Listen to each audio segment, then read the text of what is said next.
সেই মুখলধাৰ বৰষুণত মানে নিজৰ মানুহজনৰ কথা ভাবিছোঁ ন, তেওঁ ঠিকেই আছেনে, যদিও কায়িকভাৱে তেওঁ নাই, কিন্তু সেই বৰষুণ জাকি কেনেবাকৈ তেওঁ অসুবিধা দিছে নেকি, তেওঁ কষ্ট পাইছে নেকি।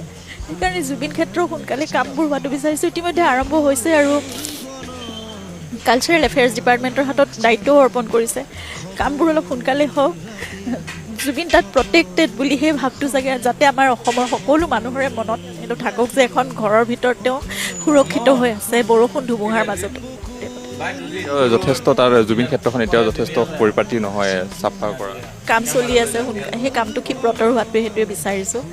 আৰম্ভ কৰিছে ইতিমধ্যে, হয়তো আৰু অলপ সোনকালে কৰিলে ভাল আছিল। এতিয়া কাৰণ বাৰিষাৰ সময় আৰম্ভ হ'ল, বৰদৈচিলা আহিব, এতিয়া বৰষুণ ইতিমধ্যে আৰম্ভ হ'লেই, বতাহ ধুমুহা আহিব, গতিকে কামবোৰ অলপ খৰতকীয়া কৰিব লাগিব। তেওঁক যিমানবোৰ উপহাৰ বিভিন্ন ঠাইৰ পৰা সেই মানুহে দিছে, সেই বস্তুবোৰো সংৰক্ষণ কৰিব লাগিব ভাল।